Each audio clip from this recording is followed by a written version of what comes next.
So thank you for joining us for this evening's event. My name is Nick, and I'm one of the hosts here at Powell's Books in Portland, Oregon. Before we begin, I want to encourage you to check out our lineup of upcoming virtual events by visiting our website at powells.com. One of the many events we're looking forward to is Chris Stuck in conversation with Kimberly King Parsons about Stuck's new storyline, Give Me Love to the Savages. Give My Love to the Savages, 1 week from tonight on July 7th. If you don't already do so, please follow us on social media on Twitter, Instagram, Facebook, and YouTube. Tonight, we are absolutely thrilled to welcome Brandon Taylor and Phil Klay. Brandon Taylor is the author of the acclaimed novel Real Life, which has been shortlisted for the Booker Prize, longlisted for the Center for Fiction First Novel Prize, and named New York Times Book Review's Editor's Choice. In this series of linked stories at the heart of Taylor's new book, Filthy Animals, set among young creatives in the American Midwest, a young man treads delicate emotional waters as he navigates a series of sexually fraught encounters with two dancers in an open relationship, forcing him to weigh his vulnerabilities against his loneliness. In other stories, a young woman battles with the cancers draining her body and her family. Menacing undercurrents among a group of teenagers explode in violence on a winter night. A little girl tears through a house like a tornado, driving her babysitter to the brink. And couples feel out the jagged edges of connection, comfort, and cruelty. Psychologically taut and quietly devastating, Filthy Animals is a tender portrait of the fierce longing for intimacy, the lingering presence of pain, and the desire for love in a world that seems more often than not to withhold it. Joining Taylor in conversation this evening is Phil Klay. Klay is a National Book Award winner and veteran of the United States Marine Corps, is the author of the books Missionaries and Redeployment, and teaches at Fairfield University's MFA program. So this evening's event will include an audience Q&A. Please use the Q&A button at the bottom of your screen if you would like to ask a question. As well, if someone has typed a question that you'd also like to know the answer to, please upvote that particular question by clicking the thumbs up button. Most importantly, please consider supporting Brandon and Powell's by purchasing a copy of his new book from us. A link to buy Filthy Animals along with Phil's books will be shared in the chat a couple of times tonight. So Brandon, Phil, what a pleasure it is to have you both with us, and thanks for joining us. Oh, so exciting. Thanks so much for having us. Yeah, thank you. This is great. We made it last, Brandon. So we do, face to face. Well, this is a phenomenal book. It is such a thrill to be talking to you tonight. But I think before we kick this off, would you be willing to read a little bit from it? My pleasure. Yeah, so I'm going to read just a little tiny bit from a short story called Anne of Cleves from the sort of back third of the book or so. On their first date, Sigrid asked Marta which of Henry VIII's wives she most identified with, and Marta choked on her white wine. Sigrid repeated the question slowly, and with a dawning chill, Marta realized that she was serious. I don't know much about that, Marta said, and Sigrid pressed her lips together in what looked like a condescending grin. Marta didn't know much about history. She didn't know much about dating women either. She had recently broken up with a man named Peter after he asked her to marry him and moved to Belize. Every time he kissed her, she could feel a part of herself looking away from him towards something else that she could not then make out. But when, after 3 years together, he asked her to marry him, two things suddenly resolved into sharper focus. That she had been with him only because being with him was easier than no longer being with him, and that she'd been waiting for a moment when this would no longer be the case. Sigrid lifted her glass and examined it, but she didn't seem like she was in a rush to change the subject. She had the sturdy, upright patience of an elementary school teacher. Her eyes were very green, Marta noticed. You're not much of an Anne Boleyn, Sigrid said, and the name darted through Marta's mind like a swift silver fish. There was something there, a glimmer of recognition, or no, maybe just a desire to have the conversation over with. She had not thought much about history in some time, and years really. She had studied chemical engineering as an undergraduate, and now she worked at a waste processing plant in Baraboo. She might have told Sigrid this, except that the look on Sigurd's face, with its precise concentration, wedged inside her like a splinter, definitely not a Catherine Howard. And I'll stop there. I That's the first story that I ever read of yours, actually. Like a couple years ago, I think this come out in like 2019. Something like that, yeah, in Yeah, Guernica. I read this. I'm not sure how it came into my attention, but I read it and I was like, oh my God, this is really good. You know, I'd never heard of you before. And from then on, I followed your work, and then I felt cool when everybody else realized how awesome you were. Like one of Oh, those obnoxious hipsters. no, He's I like, I think read that him in Guernica. I think you said something very kind about that story, and I took a screenshot and sent it to all my friends, like, oh my God, Phil Klay knows my, oh my God, he read my story. Like I was such a super fan, and I just like could not believe that you had read that story. So, I remember that moment well. It's one of those turning points in my life.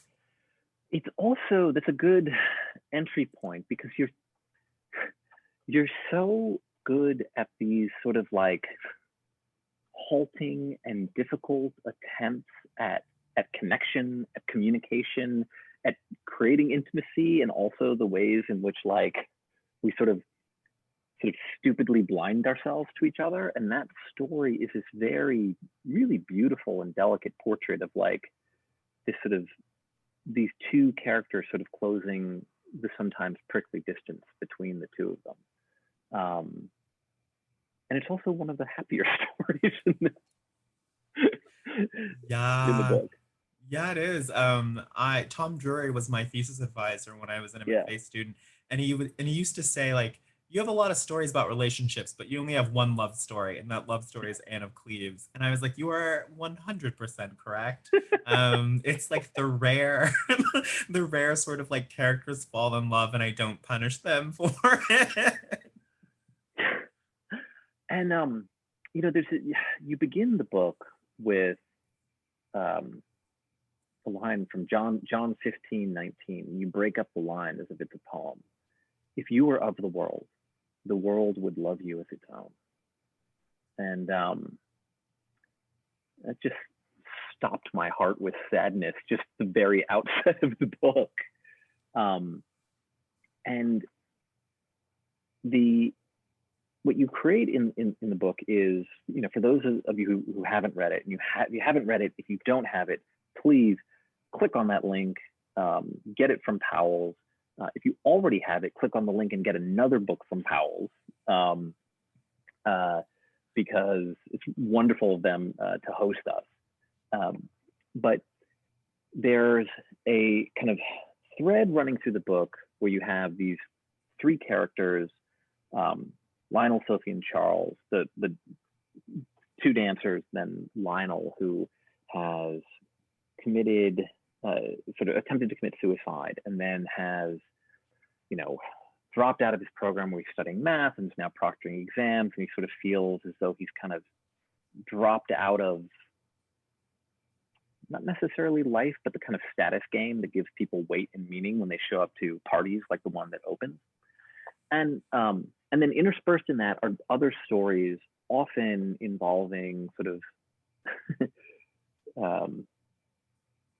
complex relationships or negotiations of intimacy between people. And I wanted to talk to you a little bit about how you actually structured this book, because you could have very easily done something a lot of other writers have done, which is have a bunch of stories and then have the Lionel, Sophie, and Charles bits all together as one novella. And you could see how it could probably work like that, but there's a very different reading experience that I thought was very powerful that I got when I was reading it, the way that you structure this book as is. And I wondered if you could talk about how you put this thing together. Yeah, absolutely. Yeah, the structure of the book was one of the things that maybe took up the most amount of space in my brain for the longest period of time, because when I was writing these stories, I didn't know if it was allowed to like write a story across multiple, like have like linked stories. I didn't know you were allowed to do that until I read Mavis Gallant, and I was like, ooh, I'm gonna try this. And so once I had the sort of the two groups of stories, the what I call ultimately called the interstitial stories, and then the Lionel Charles Sophie stories. And then it was like this idea, this game of like trying to figure out what the optimal order was. And I did try it, you know, like as the Lionel Charles Sophie stories as like one unprocessed lump. Like I tried putting that at the start of the book. I tried putting it in the middle of the book. I tried putting it at the end of the book. And just like every single time, it just felt so heavy and it felt Yeah. so dense and it felt so out of rhythm and out of step with the other stories that had to inhabit the book. And the emphasis was always wrong. And the musicality wasn't there. And part of it was just that those Lionel Charles Sophie stories follow so close on the heels of each other narratively. They are so closely linked that to put them all together, they kind of suffocate each other. And you don't get to fully enjoy each of those little moments with those characters because you're so quickly in another moment with them. And Right. so then I thought, okay, like what if I just like try to break it up a little? Like what if I have the first story be potluck and then put another story and then have another story from that cycle and then space it out? And it seems kind of obvious now. Like, why didn't I think of that at first? But once I did that, I was like, oh, and then in that way, like each story in that cycle gets its own room. It gets its own room to play and to breathe. And Right. it gets to play with the other stories in the book. And instead of having the whole book fight itself, instead there's this really gorgeous like cooperativity between the unnarratively linked stories and the narratively linked stories. And like the book breathes and suddenly there's this whole other rhythm to the book and there's a flow to it. So it was really just like playing around and trying different things. And then once I got the idea of spreading it out, it was like so obvious that I was like, oh yeah, like that's how it should be. And then the structure came pretty soon after that. The we have Duck Love shirt in the chat, by the way. I think you should know that. Thank you, Miriam. You know, there's something that Gilbert Ryle, the philosopher, wrote about Jane Austen, where he said, Jane Austen's technique is the method of the vintner. She pinpoints the exact quality of character in which she is interested and the exact degree of that quality by matching it against the same quality in different degrees, against simulations of that quality, against deficiencies of it, and against qualities which, though different, are brothers or cousins of that selected quality. And I thought of that as I was reading this book, in the way that you have these different characters and their different approaches to communication, to intimacy, to their sense of weight in the world, where it comes from, whether it comes from dance, from affiliation, right, with a university or the lack thereof, or through work, right? Is there, when you're constructing the characters, right? Is there is that an organic process, or did you sort of feel as you were, sort of writing these stories, like I need some other sort of shadow quality to play this off against? That's an interesting. Yeah, I think for me, I don't think that it's a conscious, like, I'm gonna have him do this, and then I'm gonna have him do something that's slightly contradictory. Like, I don't think that's conscious, but I think that's like so deeply rooted in my approach to character, in that, Charlie D'Ambrosio used to tell us in workshop, he'd say like, like character is action, like character is revealed through action, through pressure. And so I'm always trying to put characters under pressure. And I'm always trying to see if a character's nature betrays them or if they betray their nature. And so I'm always trying to put them into these situations where there's some gap between who they are and who they think they are and who they present as in the world. And I'm always looking for those little gaps in a character. So I'm always trying to put them under just enough pressure to open up those little spaces where a character can surprise not just me, the writer, but themselves as like an entity in the world. And so, yeah, I mean, I'm deeply interested in like the nature of a character. And, I might start a story thinking that I have a pretty good sense of that character's nature. But to me, the work of a story is to complicate that image of the character's nature. To me, the function of the story is to sort of move the character into deeper accord with themselves by moving them away from their received notions about who they are. So yeah, I think that's probably deeply integral to my approach, even if I'm not sort of gaming it out necessarily, because I don't think I could. Like, I don't think I could. Like, I do not have, like, you would need like some kind of higher order consciousness. Like Jane Austen fully just like lives in a different dimension, but like you like to do that consciously, you would need to be able to think in like 7 dimensions or something, at least for the kinds of stories I write. But it feels, you know, it's like method acting, I think, in some sense, where it's just like so subterranean that you can trust it, because you've so internalized and you're moving toward, hopefully, toward honesty and truth. But yeah, that really chimes, I think, with what I'm trying to do. Yeah, you know, somebody described, I think it was one of the reviews, described it as like, in these stories, like human encounter can almost be like a horror story, right? and and I think that that's right in the sense that there's that intensity to it, right? Like when you have two characters together, the stakes are so present at every moment. I mean, there's this early scene on when Charles, the dancer, makes like a cruel comment to Lionel, that flips him out because it's about suicide, right? He's had attempted it earlier. And one of the things that I was thinking, you know, okay, so one of the Psalms, right, begins, "O Lord, thou hast searched me and known me. Thou knowest my down sitting, my uprising." So the beginning of the Psalm is all about how like God knows everything about me, right? And it's wonderful knowledge. And at first you think like, this is really great. And then like 6 lines in, the psalmist switches and goes, "Whither shall I go from thy spirit? Or whither shall I flee from thy presence?" Right? And you realize like, oh, like being known completely sounds awesome until you think about it for like a second. And you're like, no, like that's horrible. And yet the longing to be known stays there, right?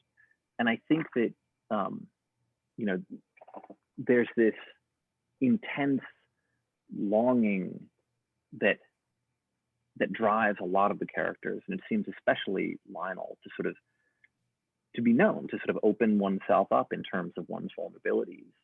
And one of the things that happens is sometimes he meets cruelty, but sometimes he even meets kindness, and it's the wrong kind of kindness, right? Or it's like a self-flattering kindness. And the stories have this kind of like push-pull between the horror of being known and the beauty of being known.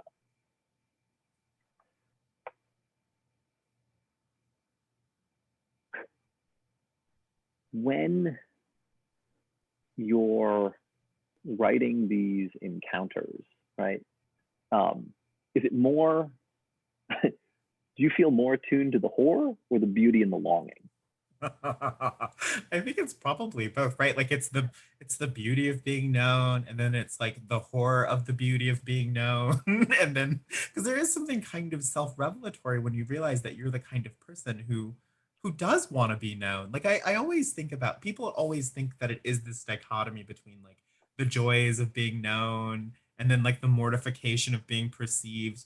And I'm like, you guys forget like the mortification of realizing that you are the kind of person who wants the joys of being known. Like there's something really mortifying about realizing that like you actually do want it. And so there's a whole third dimension of despair and anxiety. I think when I'm writing, I'm trying to always reach for the that third dimension, that sort of three-dimensional quality to it, where it seems like you're sort of stuck in this binary between a character who's afraid of being perceived because they feel negatively about themselves, but they also they delight in being seen and recognized. And then I always like reach for that third dimension, which seems to sort of stand back and to sort of see the whole situation and to be like, wow, that is like a messed up premise. And and so that's what I'm always trying to capture, the whole sweep of the human encounter. I think about that moment early in the first story, Potluck, where Lionel arrives and he goes into the living room and he's relieved that nobody seems to be having a good time, because it means that, That's a like, wonderful moment. Yeah. he's like, oh, thank God, because I thought they were all friends. And the fact that they don't like each other means that, like, I won't stand out so much. Um, and then they like wave at him. It's like this really pitiful, like, acknowledgement that he exists. And he's like, wow, people noticed me. I noticed people. We are all in the world together. How beautiful, friends. Like, Right. there's this sort of like shell shock of recognizing that he's being recognized. The rest of them didn't seem to belong to one another in the way that friends sometimes could. There was no operating logic to their association that he could see. They were all awkward, anxious strangers in the host's living room. He waved to him and they waved back. Their having seen him and his having seen them moved him. Lionel felt alive in the world. Yeah. I mean, who hasn't like been kind of afraid that you're gonna like go into a situation where everybody seems like they already fit, and then you're like, oh Yeah. no, they're losers. Oh my God, this is great. And the sort of what I remember one time someone said to me that someone described Chekhov's genius for being recognizing the halfness in others, his ability to sort of Mhm. stand back and to see like the halfness, the sort of human sort of longingness in others. And I feel like that's one of the things that the Lionel stories are all about, trying to locate his particular halfness and to also give him, eventually he sort of gets to this place where he like looks at Charles and he's like, oh, this guy does not have it figured out either. He just seems like he does. He's like really shy too. He's really lonely too. And so there are all the moments in Lionel's journey in the book where he like looks at someone that he thinks is so beyond him, and he recognizes in them something that he felt shame about in himself. And like that to me is, those to me are like the little moments of grace that I think he sort of attains as he realizes like, oh, they're lonely and broken too. We're all just trying to make our way in this world. And those moments of vulnerability can be moments of connection. There's when he's with Sophie, who she like, this is almost weird predatory aspect to her, because she sends her boyfriend to have sex with him and then invites him for coffee and like wants all the details, and it's intensely creepy and weird. And like, it's a great scene. But she also has a sort of like unromantic view of poverty and has her own history of pain, right, from her family. And that allows like a little bit of a crack, right? Because there's a certain amount of vulnerability where it doesn't feel like either character is consuming each other in the ways Yeah. that sometimes happen. Yeah, and I think of like, so Lionel, as we said, he gets involved with this couple and he has a relationship to their relationship. And he also has a relationship to each of them separately. And I always think of like his relationship with Sophie. I think of Sophie as kind of like the secret second protagonist of that cycle of stories. Mm-hmm. And Sophie and Lionel kind of bond over their proximity to death and their sort of like unsentimental view of life, like the sort of like precariousness of life. And I think that Sophie, I think they kind of like that they can spar a little bit back and forth. Yeah. And they bond over it. And there is this moment, like Sophie is the first person that Lionel really discloses about, his suicide to, once he's like back in Madison or whatever. And so she's like the first person that he's vulnerable with in that way. He shows her his scars and opens up to her in a way that he kind of didn't get to yet with Charles. And so she kind of steals that little moment of intimacy from Charles without Charles even realizing that she's stolen it. And it's this really complicated scenario in which like he's not gonna like sleep with Sophie. He doesn't think, like he doesn't think. But then he's like, but maybe, like, what's going on? Why do I feel so connected to this person? And I think that, that's one of those things that when you go around in the world open and receptive, that you find yourself, like stumbling into scenarios you never saw coming. Yeah, there's a a great bit where you're describing, like, he's looking at her and he's like, he's feeling desire, but he's like, it's not for sex. Like, what is this? You know, like, what? Yeah, he's like, it's not desire, but wait, no, it is, but like not Right. But what's going on? I don't understand this. And like, who of us hasn't like been in a scenario where we're like really intensely drawn to someone because there is some sudden affinity, and yet Yeah. it doesn't fit with the usual operating logic of our lives. It's like, this makes no sense, and yet I feel an undeniable affinity for this person. Yeah. And the sharing of the sharing of vulnerability is also delicate because it has to be taken up in the right way, right? Like, Sophie responds correctly, right? In part because she says that unsentimental thing. When he shows Charles, when Charles, he talks to Charles about his suicide, and he's actually more open in some ways about like why he did it. Charles gives him platitudes, right? Not because Charles is being cruel. He just doesn't get it. And I think you're very brave, Charles said, with a degree of sincerity that made Lionel wish he could take back everything he had said. Sincerity was a condescending emotion. People went around calling you brave when you tried to kill yourself and failed. They called you brave when you went limping through your life, as if the very difficulty of it were a sign of moral courage or valor. But there was nothing noble in suffering. There was nothing brilliant or good about the failed endeavor to exit one life. There was nothing courageous about the persistence of life, the prolonged project of living. People called you brave for going on because it affirmed their own value system. They considered their own life worth living, and so they considered every life worthy. Goddamn. I stand by it. Yeah. Some good writing in that passage. Yeah. But yeah, I mean, I think people get deeply, deeply uncomfortable with trauma and immediately try to fit it into some sort of framework that they could understand. And there's a wonderful Agnes Card essay on complaint where she quotes Simone Weil. Whenever a man cries inwardly, "Why am I being hurt?" harm is being done to him. He's often mistaken when he tries to define the harm, the why, and by whom it is being inflicted on him. But the cry itself is infallible. The part of the soul which asks, "Why am I being hurt?" is the deep part which in every human being, even the most corrupt, remains from the earliest infancy perfectly intact and perfectly innocent. And there's that sharing of the vulnerability and then the immediately corruption of it into sort of self-satisfied explanations, right?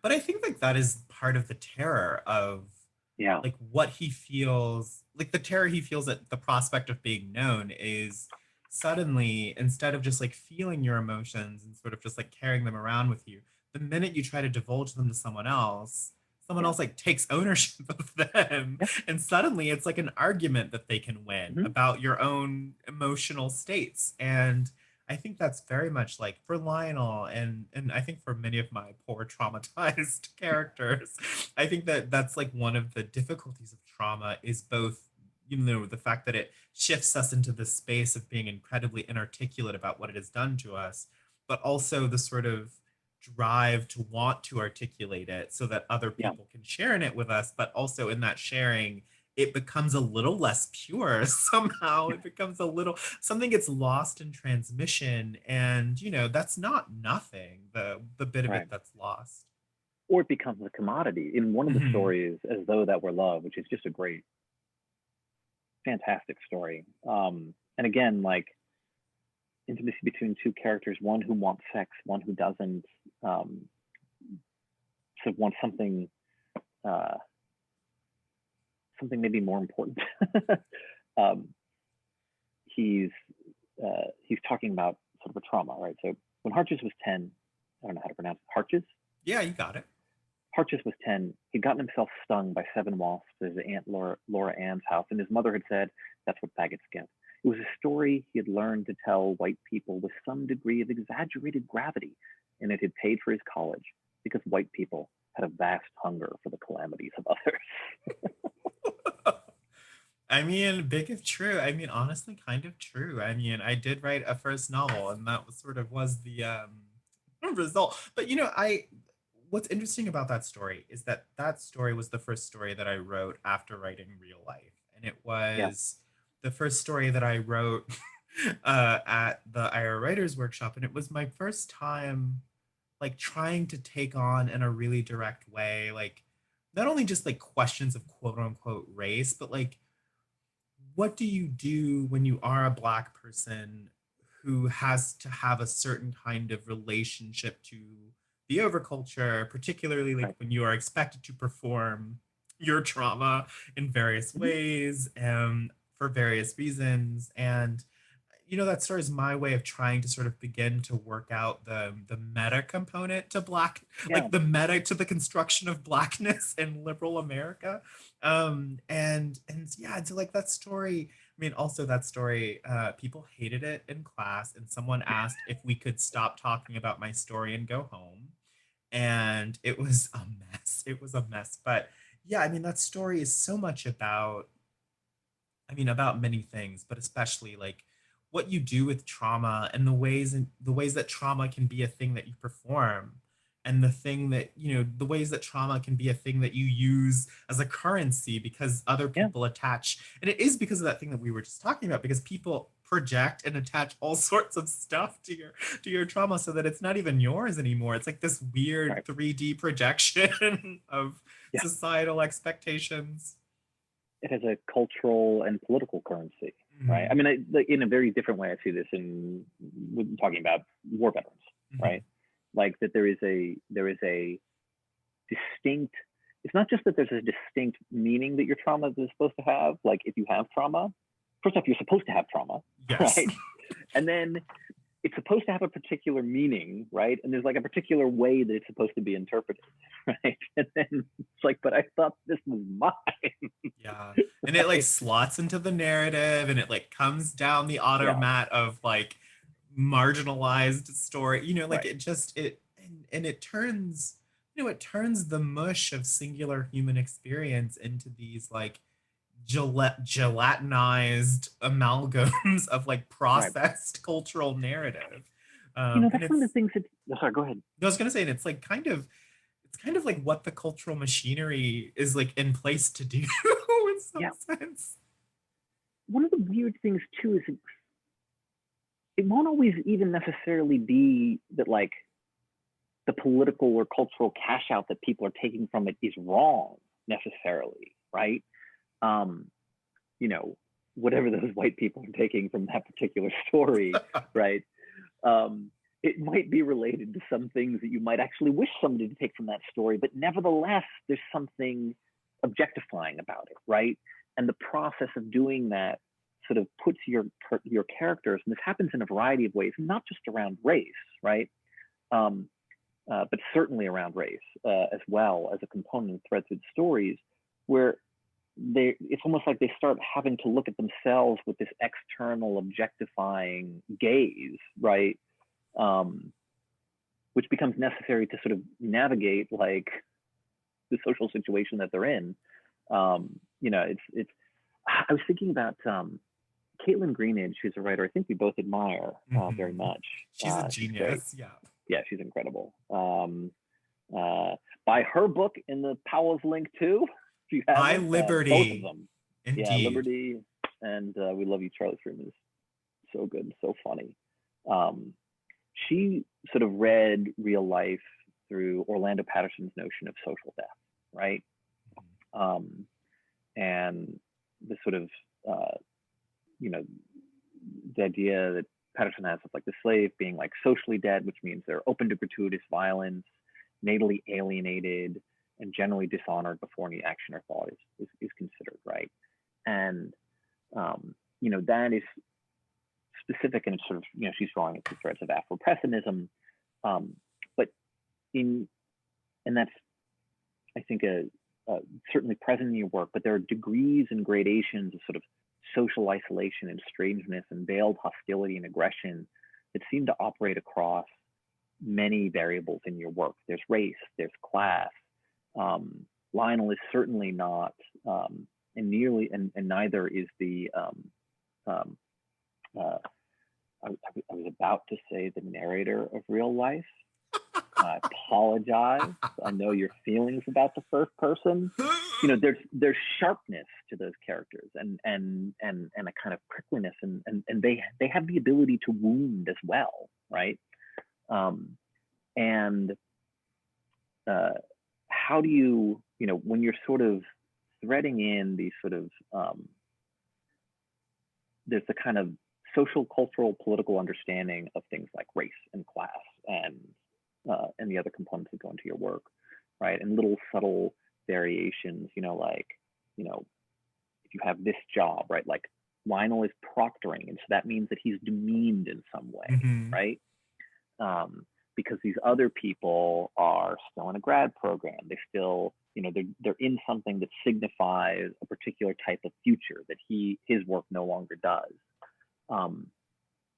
Is it, I mean, I suppose, you know, do you come in with a sort of sense of that cultural, political superstructure, or is it just something where you're like, I'm starting with the character, and the more grounded you make the character, the more they're going to have to navigate those things in their world? Yeah, I think it's totally that. Like it's for me, it is the character. And like it used to be, you know, like it used to be that like when I wrote character, I didn't want to bring in race and I didn't want to bring in class, and I wanted to leave all that stuff out because I was like, I'm writing real fiction, and real fiction doesn't have to think about race. But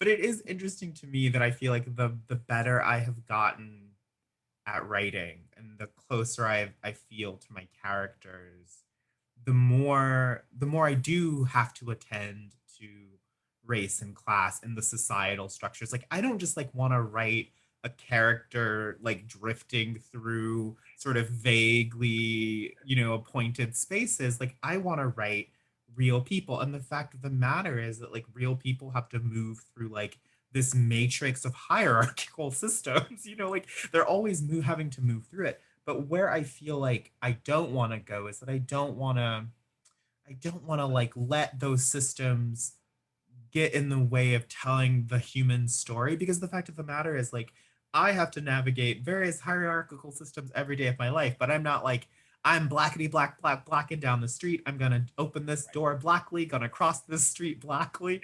You know, like I always try to attend to the moments where those systems are like really impinging upon a character's life. And I always feel like there are these, and where that usually comes is in revision. So like with real life, people always like primarily read that book through a lens of race. But like when I drafted that book, I was like, I'm gonna write like a Canals Guardian, Ben Lernery, like novel of social isolation of like like a self-absorbed young man coming of age. And I did that. I wrote that first draft of the book. Right. And then when revising it, I was like, oh yeah, he's Black. Like this is a very optimistic tale of like a Black grad student. And so then like race found its way into that book just as a matter of being truthful and rigorous in scenes. And so suddenly, like the minute I put like authentic Blackness in that book, suddenly it's like a capital B Black book. And so for this book, I was anxious about that because the first drafts of those Lionel Charles Sophie stories, race wasn't really a factor, because for Lionel, it's not really a factor in like what's going on in his life, and a lot of that has to do with his class. Like let's be real, like he's like a very sort of upper middle class Black boy from Detroit, so his experience of Blackness is so different from Wallace's, and I just wanted to be honest about it. So there's that moment in the bathroom where he's like, my mom would say like I let white people see me deranged looking, and then I want to say like, oh mom, they're just people, but like that would be dumb to say because white people are white people, you know. And so like he isn't he isn't totally naive. Like he has other fish to fry, but race is still a part. So like when he's having that money conversation with Sophie, like some of the stuff that she's saying to him like is about class, but it's also kind of about race because she is from Arkansas. And like they're having a conversation about class, but he's gay, she's straight, he's a man, she's a woman, he's Black, she's white. he's from the Midwest, she's Southern, Right. and they're trying to talk about class in this way that like I think a lot of people want, which is like a very frank conversation. And she's like, Yeah. "Why are you being so weird about money?" And he's like, "I'm so sorry. I'm so middle class. Like I," Yeah. and she's like, "Don't feel guilty. You were middle class. Why be sad? You weren't poor. Why do you feel so bad about that?" And he's like, "It's Yeah. because you were, and I don't even know how to look at you." Yeah. And so like it's fun, but it's like fun to let that texture those conversations. Like as a writer, knowing that race or class are going to play a role in how a character has conversations, but not letting it reach this level of like melodramatic social media parody, you know? Like, Yeah, or where it just feels overdetermined, right? yes, Where like exactly. the characters are captured by it rather than navigating it. You know, Mhm. I mean, it's funny you said like when I read Real Life, I didn't read it as like a capital B Black book, which is not to say that it didn't deal with that very directly. And Right. but it's like, I mean, it's one of these weird things when there are sort of books that feel politically salient, right? Like, I don't think of like, oh, like I'm going to read Nathan Englander. I'm going to read a, capital J Jewish book. And then I'm going to read like Joyce because that's like a capital I Irish book, like, but like he wrote some pretty Irish books, right? I Like, mean, yeah, I'm very incredibly like, so Irish.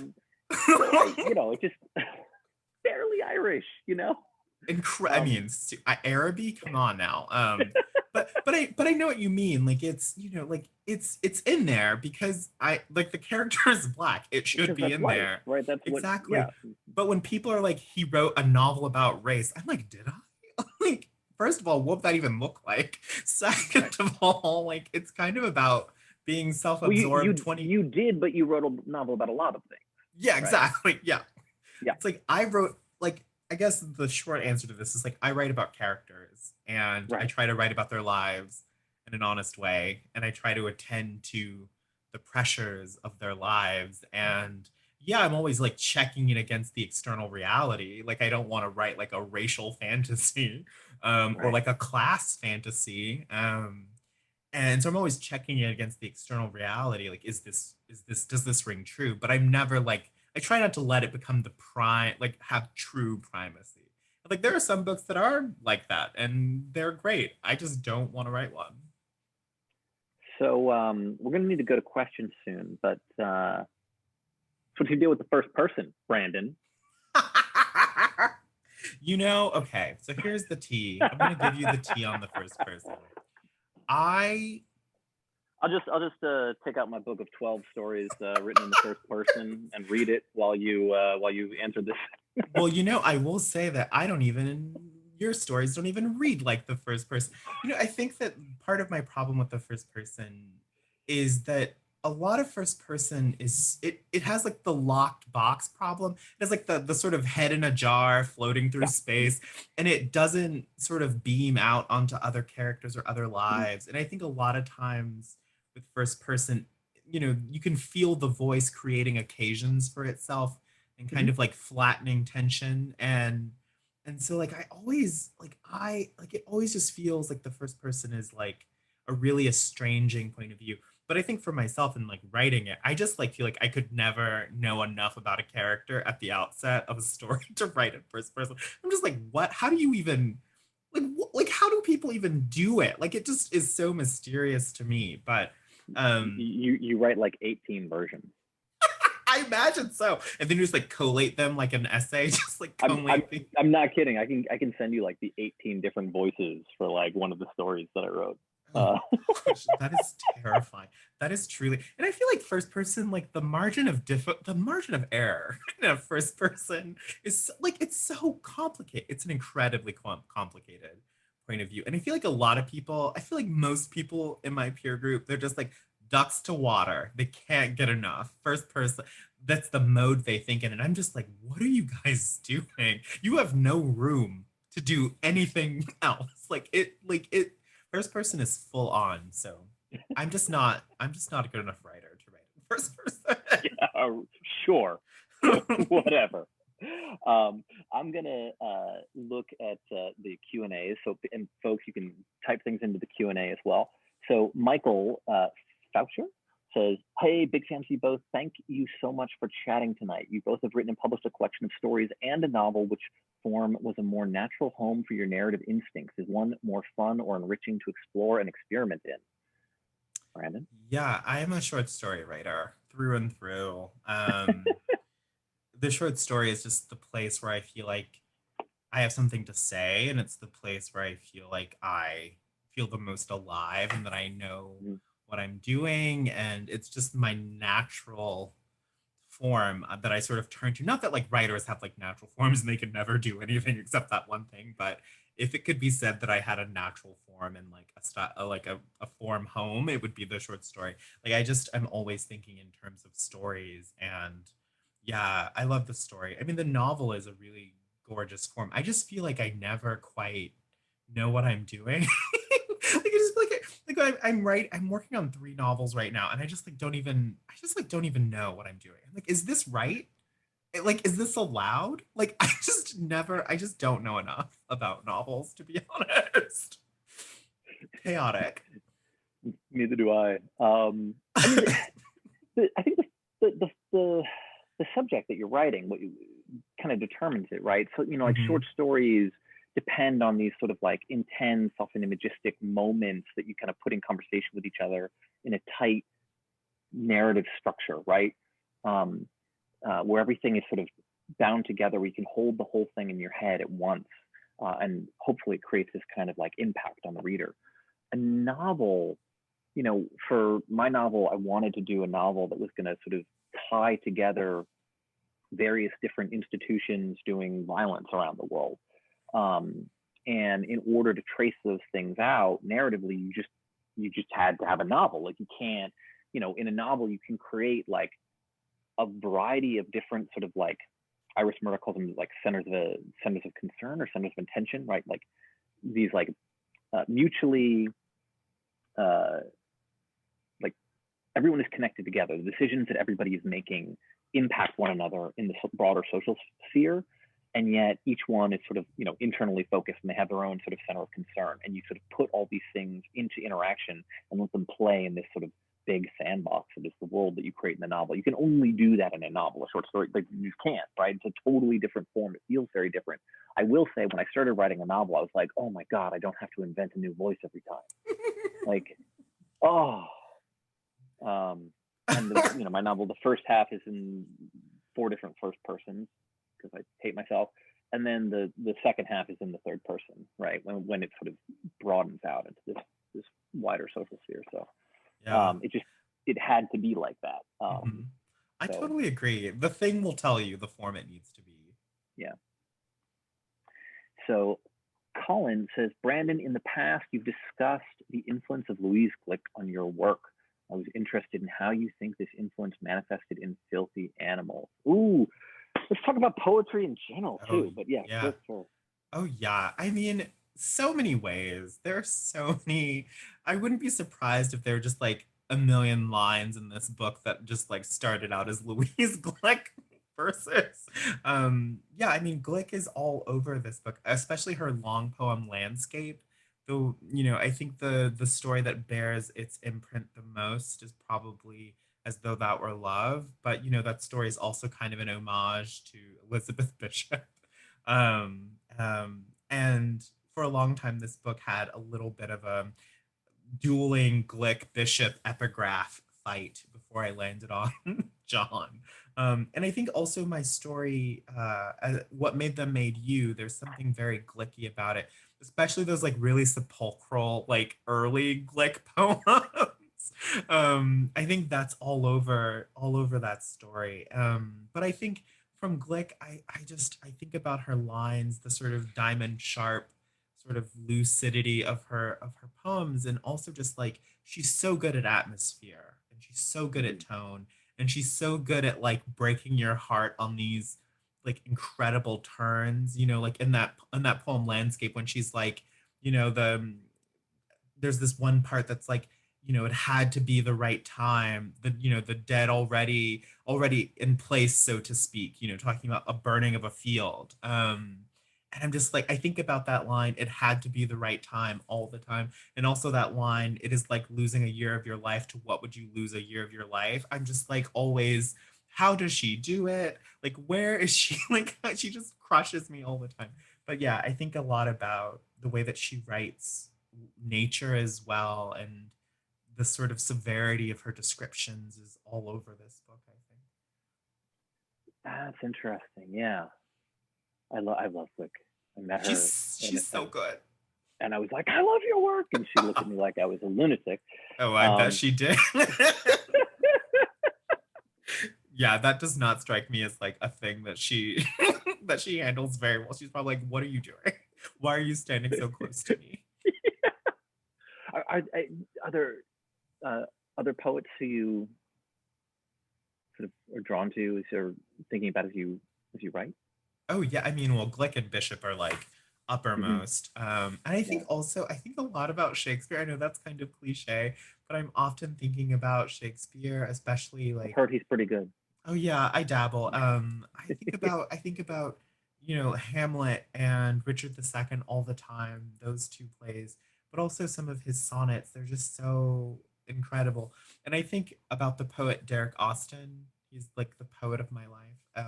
He's everything to me. So those are kind of my heart poets. So Joanna Scott says, Brandon, you write parties and social events so well. You really do. And I love, by the way, in Potluck, the people talking over each other in a hash of references to Dostoevsky and Planned Parenthood. I Very mean, particular it's social thing. very like Yeah. that. Yeah. So she says, you write them in all their pleasure and horror. It really strikes me that literature is one of the only places that takes social gatherings seriously, which is something I feel has really been thrown into relief by the isolation of the past year plus. Do you think the pandemic will affect how you think and write about gathering moving forward? Yes, and in fact, I was just revising a short story that takes place at a Halloween bonfire before the election in 2020. And this character goes to a Halloween bonfire outside. And so it has been interesting writing fiction sort of set in the after times or the middle times as it will be, and thinking a lot about like what it means to sort of come together. What I have felt as I've sort of eased back into socializing is that the underlying character is largely the same, and what feels different to me is our sensitivity to gatherings, like our sensitivity to like what they mean. I mean, people go to the really terrible steakhouses here in Iowa City and weep at the poignancy at the poignancy of it. And so it feels that that sort of underlying character of terror and glee and joy and at human communion is still there. But I think what's changed is we're all approaching it from these like strange different places. And so that's been fun to explore in fiction. And you can read that story in the Yale Review this fall. Hey, awesome.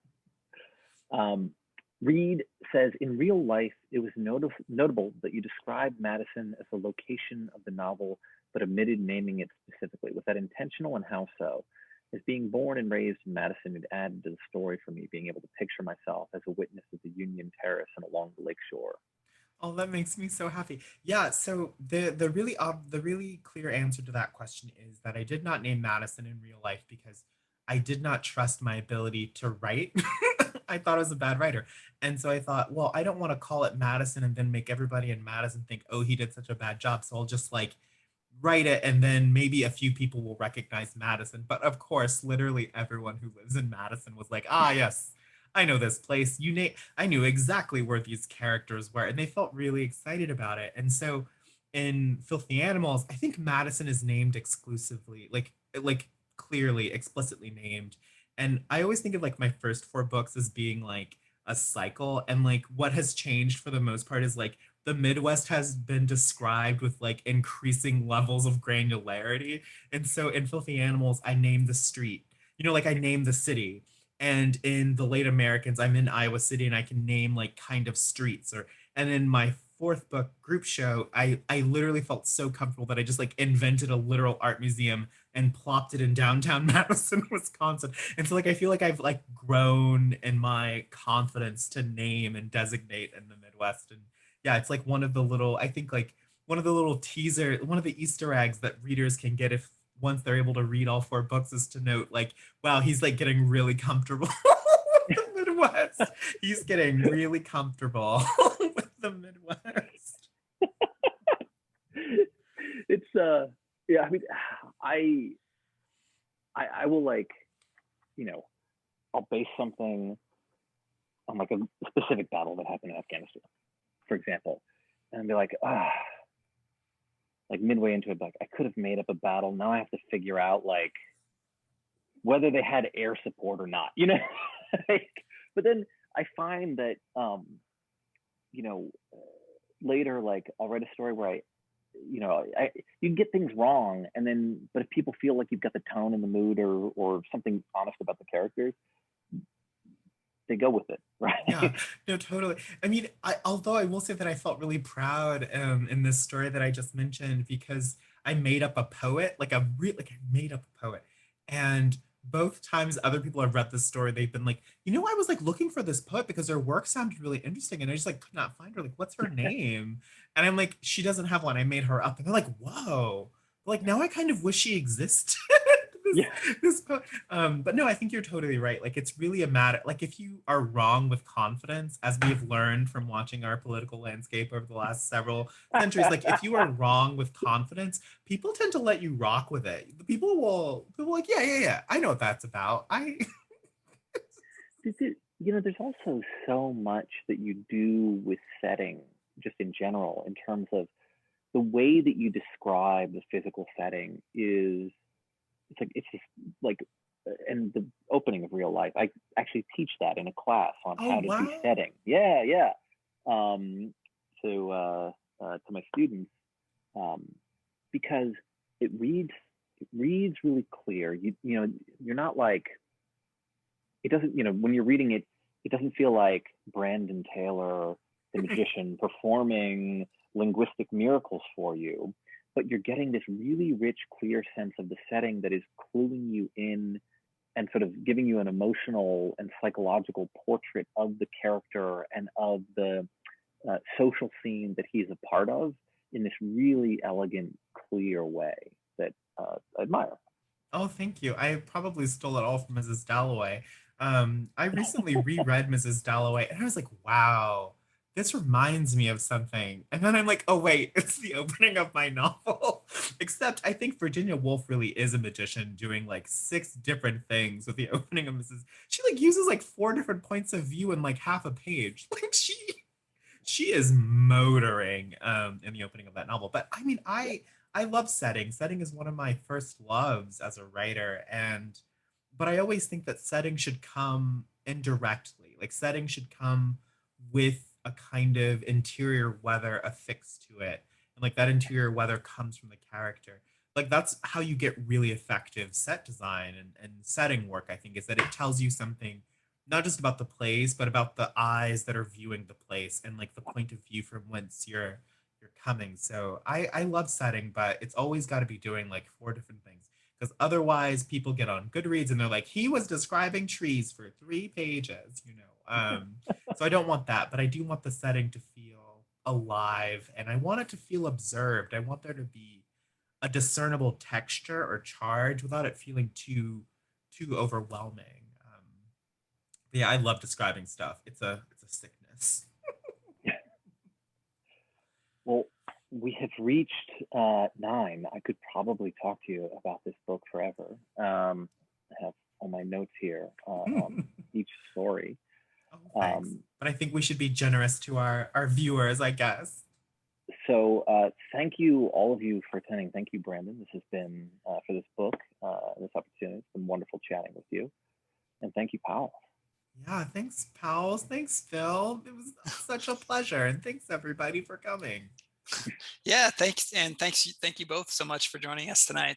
It was a great joy to host you both. And thanks for everyone for tuning in. And please purchase a copy of Brandon's new book by visiting us at powells.com. While there, be sure to check out our lineup of other virtual events.